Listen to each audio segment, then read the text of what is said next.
এই যে এমপিকে কেন্দ্র করে কর্মকাণ্ড, এমপিরা সবার মন জয় করতে চাইছেন, এমপি হওয়ার পর তাকে সব কাজ করতে হবে, ব্রিজ কালভার্ট বানিয়ে দেবে। আসলে এমপিদের কাজ এগুলো? Exactly, I am going to that point. এগুলো এমপিদের কাজ না। বাংলাদেশের মতো একটি জনবহুল দেশ, সেই দেশে আসলে পিআর পদ্ধতিতে নির্বাচনটা করা কতখানি যৌক্তিক একটা বিষয়। আর দু এক বিষয় হচ্ছে, বাংলাদেশের রাজনৈতিক দলগুলো কি পিআর পদ্ধতিতে নির্বাচন করবার জন্য প্রস্তুত কিনা? একেবারেই না, এবং কোনোভাবেই এটা এফেক্টিভ না। একটা কথা ফ্যাক্ট, সেটা হলো একটা দল টেকনিক্যালি ধরুন 10% ভোট পেয়েও একটা দল একটা সিটও নাও পেতে পারে, খুবই সম্ভব। 15-20% পেয়েও একটা সিটও না পেতে পারে। ইনফ্যাক্ট এই কারণেই আমরা একটা হাইব্রিড সিস্টেমের কথা ভাবছিলাম। খেয়াল করুন যে বিএনপি নিজেই আপার হাউসের কথা বাংলাদেশে প্রথম বলেছে। এটা নিয়ে আমরা বিএনপিকে ধন্যবাদ দিই, কিন্তু তারা যে ফরম্যাটে বলছে সেটাই আসলে প্রবলেম আছে। এখন এটা যদি হয়, খেয়াল করেন, একটা দল 35% ভোট পেয়ে সরকার গঠন করে ফেললো, আপার হাউসে যদি 100 সিট থাকে, যদি প্রপোর্শনাল রিপ্রেজেন্টেশন হয়, সে কিন্তু 35 সিট পাবে। অন্য কেউ 10% ভোট পেল, সে লোয়ার হাউসে পায় নাই, কিন্তু সে আপার হাউসে 10টা সিট পাবে। তার কিন্তু আপার হাউসে তার গিয়ে কিছু ক্ষমতা তৈরি হবে। তাতে লাভ যেটা হতো, লোয়ার হাউসে যেহেতু একটা স্টেবল সরকার আছে, সরকারের পতন যখন তখন হবে না। আপার হাউসের হাতে কিছু ক্ষমতা আমরা রাখলাম, সব কিছু না, কিছু কিছু ক্ষমতা, তখন ওই দলটাকে যে নিচে যে সরকার ক্ষমতা আছে, সে আপার হাউসে কিছু কিছু ক্ষেত্রে অন্য দলের সাথে নেগোশিয়েট করতে হবে। এটা হলে তার ক্ষমতা চর্চার একটা জায়গা তৈরি হয়। কারণ আপনি যে বলছেন আমাদের জন্য কতটুকু উপযোগী, আমাদের জন্য একেবারেই উপযোগী না। আর দ্বিতীয় আরেকটা একাডেমিক ডিবেট আসলো এখানে, সেটা নিয়ে আমি একটু কথা বলতে চাই। আমাদের এমপিরা যে রোল প্লে করেন, আচ্ছা তারও আগে একটু বলি, সেটা হচ্ছে আমাদের যে মনোনয়ন বাণিজ্য বলে একটা কথা আছে, প্রপোর্শনাল রিপ্রেজেন্টেশন হলে এমনি এটা নিয়ে প্রচুর আলোচনা সমালোচনা আছে। এমনিতে নির্বাচনের আগেই মনোনয়ন বিক্রি হয়ে যায়, এবং কি তারপরও একটা দল বিবেচনা করে ও তো এলাকায় পপুলার, অন্ততপক্ষে রাখি যে সে এলাকায় ভোট পেতে পারে। ফলে অনেক ক্ষেত্রেই দল না চাইলেও এলাকার প্রেশার বা এসবের কারণে দিতে হয়, যে না ও পপুলার আছে। কিন্তু প্রপোর্শনাল রিপ্রেজেন্টেশনে তো আসলে কোনো প্রার্থীকে কেউ ভোট দেয় না, মার্কাকে ভোট দেয়। এবং নিয়ম হচ্ছে দুই রকম সিস্টেম হয়, আগের লিস্ট দিতে হয় বা কোনো ক্ষেত্রে পরে দিতে হয়। সো এগুলো প্রত্যেকটা পুরোপুরি নির্ধারিত, ইউ ক্যান সেল ইট। এটা যে কোনো দলই চাইলে সেটা করতে পারে, এটা প্রবলেম। কিন্তু আমি একটা জিনিস মনে করি, আমরা ভবিষ্যতের জন্য বলছি, এই যে এমপিকে কেন্দ্র করে কর্মকাণ্ড, এমপিরা সবার মন জয় করতে চাইছেন, এমপি হওয়ার পর তাকে সব কাজ করতে হবে, ব্রিজ কালভার্ট বানিয়ে দেবে। আসলে এমপিদের কাজ এগুলো? Exactly, I am going to that point. এগুলো এমপিদের কাজ না, কোনোভাবেই কাজ না। আমরা কোনো একদিন দেখতে চাই এমপিদের কাজ। এমপিরা আরো অনেক অনেক বড় কাজের মানুষ।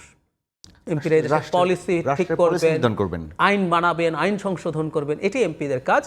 কারো যদি ওই কাজটা করতে খুব ইচ্ছা করে, তিনি লোকাল গভর্নমেন্টে যাবেন, উপজেলা চেয়ারম্যান হবেন। কারো এটা ন্যাক থাকতে পারে যে আমি জনগণের সাথে থেকে তার জন্য কাজ করতে চাই, তিনি লোকাল গভর্নমেন্টে কাজ করবেন। খুব সহজ। এবং এই দ্বৈততার কোনো আর প্রয়োজন নাই। এটা কোনো একদিন আমাদের আস্তে আস্তে উঠে আসতে হবে, কিন্তু এটা খুব রাতারাতিও করা যাবে না। আমাদের তো এমপি মানেই হচ্ছে সবাই মনে করে সব প্রবলেমের সমাধান তার কাছে। এখনো তো এমপিদের ওই যে কাজের পরিধি আছে, সেখানে তো এলাকায় এই ধরনের কাজগুলো করবার জায়গা নেই। কিছুটা আছে কিরকম, উপজেলা পরিষদের যে উপদেষ্টা হওয়া। সো ফরমালি আইনগতভাবেই কিন্তু তাকে ওখানে দিয়ে রাখা হয়েছে। আমরা দীর্ঘদিন এটা নিয়ে আলাপ করেছি, এবং এটাকে অসাংবিধানিকও বলা হয়েছে সুপ্রিম কোর্টের একটা রায়ে। এটা উচিত না, এবং এটা সরিয়ে নেওয়া উচিত। ফলে হ্যাঁ, এটা না থাকলেও যে হবে না, তখন ইনফর্মালি হবে, কিন্তু এখন তো আপনি লিগালি এটা পারেন। এবং আর্টিকেল 25 উপদেষ্টা পরিষদ আইনের ওখানে বলছে রীতিমতো, উপজেলা চেয়ারম্যান যদি সরকারের সাথে যে কোনো রকম কমিউনিকেশন এমপিকে অবহিত করে করতে হবে, ওনাকে বাদ দিয়ে বাইপাস করে তার কোনো রকম তার উপদেশ মানাটা অবধারিত। সো এতটাই তাকে এখানে এনগেজ করা হয়েছে। এগুলো কোনো একদিন তুলে নিতে হবে। কিন্তু আবারও বলছি যে রাতারাতি একটা সিস্টেম পাল্টে ফেলা আসলে যায় না। সো আমরা অন টেস্ট আপার হাউসে এটা করতে পারতাম, এটা ভালো হতো। লোয়ার হাউসের প্রশ্নই আসে না, বাংলাদেশের সরকার টিকবে না। 40% ভোট পেল, 40% ভোট পেয়ে বাংলাদেশে প্রায় 200 সিট পেয়ে যায়। দরকার নাই 151 পেল, 40%ও যদি কোনো দল পেয়ে থাকে, তার সিট কটা হচ্ছে, তাই না? 120টার পর তার আরো এই 31টা সিট বাকি আছে। এই 31টা সিট দিয়ে 40% ভোট পাওয়ার পর 31টা সিট দিয়ে যে কেউ আপনার সাথে নানা রকম অনেক কিছু করবে, যা তা করবে, এবং সকাল বিকাল সরকার করবে। আমরা আর্টিকেল 70 কনস্টিটিউশনে কেন এনেছিলাম? হর্স ট্রেডিং হয় বিভিন্ন জায়গায়, এমপি কিনে ফেলে। সো আমরা 70 এভাবে থাকা ঠিক নাই। আস্থা ভোট সহ এখন এটা সংশোধন হচ্ছে, আমরা এখন অন্যগুলোকে বাইরে করে ফেলবো, কিন্তু আমরা চেয়েছি এই কারণে সকাল বিকাল সরকার করবে। কেউ একজন একটা দলের ধরলাম তারা জিতে আসলো 200 সিটে, তারা 50-60 জন এমপিকে কিনে ফেলতে পারলো কেউ একজন, ওই যে 50-60 জন যদি আস্থা তুলে নেয় ও 150 কম হয়ে যায়, সরকার পতন হয়ে গেল। কিন্তু জাহিদ ভাই, বাংলাদেশে কিন্তু এমন অনেক ভালো ভালো রাজনীতিবিদ আছে যাদের নাম আপনিও এখন বলতে পারবেন, আমিও বলতে পারবো, যারা বিভিন্ন সময় সবাই ফিল করেছে যে এই লোকগুলোকে সংসদে যাওয়া উচিত। তো তাদেরকে কোনো ওই ব্যবস্থা করে দেওয়া উচিত না?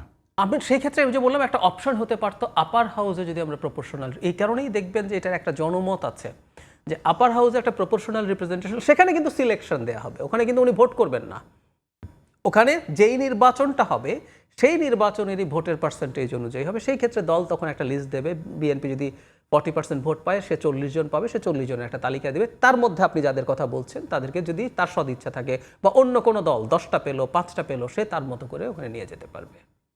এই যে বাংলাদেশে এখন যে একটা বিষয় বারবার বলছে যে যাদের পক্ষ থেকে দাবিগুলো আসছে যে মানে পিআর পদ্ধতিতে নির্বাচন হবে, তাদের কিন্তু নেতৃত্বে এখন ইসলামী দলগুলো। জি, তো বাংলাদেশ এমনিতেই তো মুসলিম কান্ট্রি, আবার সেখানে মানে এখানে তো মুসলিম কান্ট্রি, সংখ্যাগরিষ্ঠ, অনেক বেশি মুসলিম, মানে আমি যদি বলি যে সংখ্যালঘু যে সমস্ত জাতিগোষ্ঠী বা ধর্ম আছে তারা একেবারে হাতে গোনা। তো মুসলিম দেশে ইসলামী দল, এই মেসেজটা কি যায়? এই মেসেজটা প্রাথমিকভাবে আমি খারাপভাবে দেখি না। যেমন ধরুন তারা যদি কনস্টিটিউশনাল, না এমনিতে তো মুসলিম দেশ, ঠিক আছে, মুসলিম দেশ ঠিক আছে, আপনি পানির মধ্যে মানে পানির মধ্যে আবার না আবার কখনো কখনো এটা আছে। যেমন ধরেন ইউরোপের বেশ কিছু খ্রিস্টান কান্ট্রিতে খ্রিস্টান ডেমোক্র্যাট রাজনৈতিক দল থাকে, তারা খ্রিস্টিয়ানিটির কিছু ভ্যালুজ এখানে একটা বড় ডিবেট। এই যে ইসলামিক দল বলছি, ইসলামিক দল কি চায়, মানে ইসলামিক দল কি ইসলামী শরিয়া তো চাওয়া উচিত, তারা কি শরিয়া চায়? তারা বলছেন আমরা শরিয়া চাই না। আমার কাছে অস্পষ্ট তারা যদি ক্ষমতায় আসেন তারা কি করবেন আসলে। কথার কথা, ইসলামে আছে, কোরআনের আইন আছে, চুরির জন্য হাত কাটতে হবে, আমাদের পেনাল কোডে তো এটা নাই, তারা কি ইনক্লুড করবেন? এরকম অনেক প্রশ্ন আছে।